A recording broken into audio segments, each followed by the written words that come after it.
Venus Clothing එකට ඔයාලව සාදරයෙන් පිළිගන්නවා. ඔයාලට කලින් වීඩියෝ එකක් දැම්මා මේ ෆ්‍රොක් එක කොහොමද හරියටම කපා ගන්න කියලා මම කියලා දෙනවා කියලා. එතකොට අද අපි බලමු මේ ෆ්‍රොක් එකේ බ්ලොක් එක කොහොමද අපි හරියටම කපා ගන්න කියලා. මේ ෆ්‍රොක් එක මහනවා නම් මේ ෆ්‍රොක් එක අපි මහන්නේ ප්‍රින්සස් ලයින් විදිහට. එතකොට මේ ෆ්‍රොක් එක ඔයා මහනවා නම් අනිවාර්යෙන් ඔයාට 60 පළලෙන් 60 පළල රෙද්දක් තමයි වට ඕන වෙන්නේ. එතකොට අපි මේ ගවුමට යන රෙදි යාර ගාන අපි ඉස්සරවම හොයාගන්න විදිය බලමු. එතකොට අපි ගවුමට යන රෙදි යාර ගාන බැලුවොත් අපි කියන්නේ ඔයාට මහන්න ඕන කියන්නේ ගවුම ඔයාට මහන්න ඕන සම්පූර්ණ උස කොට ගවුමක්ද දිග ගවුමක්ද ඒක ඔයාට අවශ්‍ය උසට ඔයා ගන්න. සාමාන්‍යයෙන් දල වශයෙන් ගත්තොත් අඟල් 37ක් මම ගන්නවා අඟල් 37ක්. එතකොට ඒ ගවුමේ උසට අඟල් 37ට ඔයා අනිවාර්යෙන් උරහිස මුට්ටුවට භාගයක් එකතු කරන්න ඕන සහ යට වාටියට අඟල් 2ක් අනිවාර්යෙන් එකතු කරන්න ඕන. මේ අඟල් 2 ඔයා අනිවාර්යෙන්ම එකතු කරන්න ඕන යට වාටියට. මොකද ගවුම මහලා ඉවර වෙනකොට යටින් හැඩයක් කැපෙනවා. ඒකට අඟල් 2 අනිවාර්යෙන්ම තියෙන්න ඕන. එතකොට මම දල වශයෙන් 37 ගත්තොත් 37ට අඟල් 2යි වාටියට උරහිස මුට්ටුවට අඟල් භාගයයි. එතකොට 37යි 38යි 39යි භාගයක් එතන එනවා. එතකොට 39යි භාගයේ අපි දෙකෙන් වැඩි කරාම 79ක් එනවා. 79 අපි 36න් බෙදන්න ඕන. මොකද මේ යාරයට අඟල් 36ක් තියෙනවානේ. 36න් අපි 79 බෙදපුවාම අපිට උත්තරේ එනවා 2.1 ගාණක්. එතකොට අපි දල වශයෙන් ගවුමට රෙදි ගන්න ඕන 2.5 37 උසකට 37 ගවුමේ උසකට ඔයාට දල වශයෙන් 60 පළල රෙද්දෙන් රෙදි යාර 2.5ක් යනවා. අපිට මේ ගවුමේ මිමි ගද්දි සාමාන්‍යයෙන් A line ගවුමක ගන්නවා වගේම තමයි කියන්නේ මිමි එකතු කරද්දි පොඩි වෙනසක් වෙනවා. එතන මම කියලා දෙන්නම්. මේ ගවුමට අපිට උරහිස මිම්ම ඕන වෙනවා. ඊට පස්සේ සම්පූර්ණ උස ඕන වෙනවා. ඉන දක්වා උස ඕන වෙනවා. ආය පපුව දක්වා උස ඕන වෙනවා. ඉන වට ඕන වෙනවා. පපුව වට ඕන වෙනවා. එච්චරයි. එතකොට මිමි ගන්න එක්කෙනෙක් නම් ඔයා දන්නවා මිමි ගන්න කොහොමද කියලා. අපි දන්නේ නැති අයටත් එක්ක තේරෙන්න අපි පොඩ්ඩක් මිමි ගන්න විදිහ අපි පොඩ්ඩක් බලමු. එතකොට අපි උරහිස ගන්න ඕන. මෙතන ඉඳන් මේ කෙළවරට අපේ උරහිස මිම්ම ගන්න ඉස්සරවම. ඊට පස්සේ අපේ පපුවට මිම්ම ගන්නවා.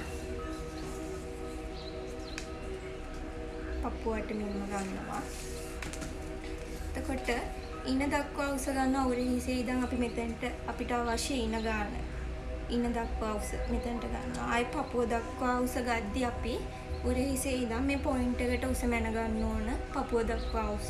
ආයි අපේ ඉනවට මැන ගන්න ඕන. හරි. දැන් අපි මිමි ගත්ත විදිහ අපි බැලුවානේ. ඔයාලට ඒක තේරෙන්නේ නැති කියලා මම හිතනවා. එතකොට දැන් අපි ඒ අරගත්ත මිමි ටික කොහොමද අපි එකතු කරලා හදාගන්නේ කියලා අපි දැන් බලමු. මේ අපි ගත්ත මිමි ටික අපි හදාගන්නේ කියලා උරහිස මගේ තිබ්බා 13යි භාගයක්. 13යි භාගයට අපි දෙකක් එකතු කරන 13යි භාගය අපි දෙකෙන් බෙදලා භාගයක් එකතු කරනවා. 13යි භාගය අපි දෙකෙන් බෙදපුවම 6යි 3 කාලක් එනවා. 6යි 3 කාලෙට එතකොට අපි භාගයක් එකතු කරනවා. 6යි 3 කාලෙට භාගයක් එකතු කරාම 7යි කාලක් එනවා අපිට උරහිස. ඔයාලා දන්නවා උරහිසෙන් අපිට රැගල් උස ගන්න පුළුවන්. රැගල් උස එතකොට අපිට ගන්න පුළුවන් උරහිස මිම්ම දෙකට බෙදපුවම අපිට එන්නේ. උරහිස මිම්ම දෙකට බෙදපුවම අපිට එන්නේ රැගල් උස. එතකොට අපිට රැගල් උස ලකුණු කරන්න පුළුවන් 6යි 3 කාලක් විදිහට. හරි. එතකොට පපුවට මිම්ම. එතකොට පපුවට මිම්ම 34යි. 34 අපි 4ෙන් බෙදලා දෙකක් එකතු කරනවා සාමාන්‍යයෙන්. ඒ ලයින් ගවුමක විදිහම තමයි. මෙතනදී පොඩි වෙනස්කමක් වෙනවා. පපුවට මිම්ම 34 අපි 4ෙන් බෙදනවා. 4ෙන් බෙදපුවම අපිට එනවා 8යි භාගයක්. ඒ 8යි භාගයට තමයි මේ දෙක අපි එකතු කරන්නේ. 8යි භාගයට දෙකක් එකතු වුණාම 10යි භාගයයි. එතනදී අපි වැඩිපුර තව භාගයක් එකතු කරනවා. මෙතනදී වැඩිපුරින් අපි තව භාගයක් එකතු කරනවා. එතකොට අපේ පපුවට මින්ම එනවා 11ක්. ඉඩක් මදි. මෙතන අපි පපුවට මින්ම 11ක් එනවා. මේ හරියේදී අපි කරන පොඩි වෙනස්කමක් තමයි අනිත් ගවුම් වලට සාපේක්ෂව පපුවට මින්මට අපි භාගයක් එකතු කරන එක. එතකොට ඉනවට ගත්තත් ඉනවට අපි ඉනවට 28යි 28 අපි 4ෙන් බෙදනවා. 4ෙන් බෙදපුවම අපිට උත්තරේ 7ක් එනවා. ඒකට අපි එකතු කරනවා ඩාට් වලට අඟල් 1යි. ඉනට මැහුම් වාසි අඟල් 1ක් අපි එකතු කරනවා. එතකොට 7යි 8යි 9ක් එනවා. මෙතනදිත් අපි අර විදිහටම වැඩිපුර භාගයක් එකතු කරනවා. එතකොට අපිට උත්තරේ එනවා 9යි භාගයක්. මෙතනදී අපි